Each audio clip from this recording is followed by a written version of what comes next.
What's good, everyone? Welcome to part 3 of how to make your own Gorilla Tag fan game. Yes, it's finally out after this long of a time. So in this part, I'll show you how to add opening and closing doors that you can press with buttons. And also I'll show you how to add mining if you want to do something kinda like Animal Company.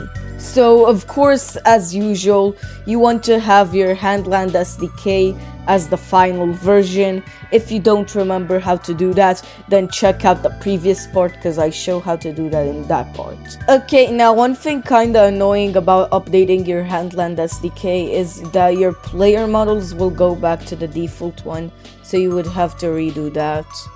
And if you do not remember how to redo the player models, then that's also explained in part 2, so go check that out if you forgot.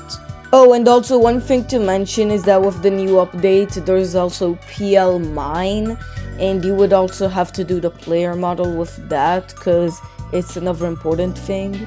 Okay, so now once you're done re-adding your player models, or if you were already on the latest version then not re-adding your models, now we can finally get started with the tutorial. So the first thing we're gonna do is doors. Doors are kind of simple to make, so you want to have a block, and now the block will serve as your door. Okay, so you want to rename this block to door up here, or if you have multiple doors, then call it door 1. And now you remember how we added like a block here for the music thing, then we're gonna do the same for the door. So yeah, we can just add a block here, add activation buttons onto it, just drag that on. Okay, so now that you put your activation buttons in, you want to go in like here, you want to double click the green button, and then activation button script, you want to click here on the little dot, and now you want to type in the name of your door in the search bar. For me, I put it as door 1. Okay, so yeah, I put it as door 1. Now you want to do the same, double click the red button, go into deactivation button script, door 1, and yeah, set that also to door 1 or whatever your door is called. And now there's gonna be an issue with your door, because what actually happens is that the green button closes the door and the red button opens it, and that's just weird. So what you're gonna do to fix this is go into assets, materials, and now we can just add, and now we can change the green button to red and the red button to green, and yeah, that just solves the problem. Okay, but now this door is practically useless, and you know why? Because there's no walls that are basically gatekeeping you from going inside.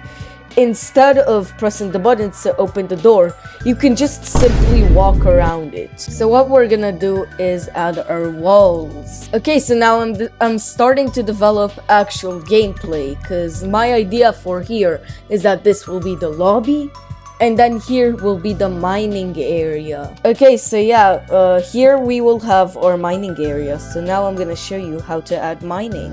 And now here you see in your Handland folder, you have mineable cubes.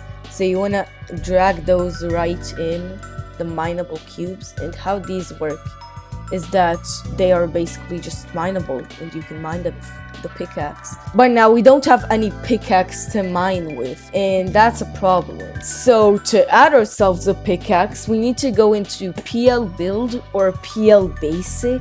It depends which one you have, and you have to delete it. And now you want to drag in PL mine. But now unfortunately, this is kind of unfortunate. If you want to add mining, then you gotta take away building. You can't have both of them. And yeah, now you can see our player has a pickaxe, a very weird one with a weird texture. But still, we got mining, and now it's time to build the game and play test. And my bro, we're talking about how Toral is a roaring night, but I said chill, bro, let's go out on a flight. And then we saw Toral in the airport with a costume of the roar.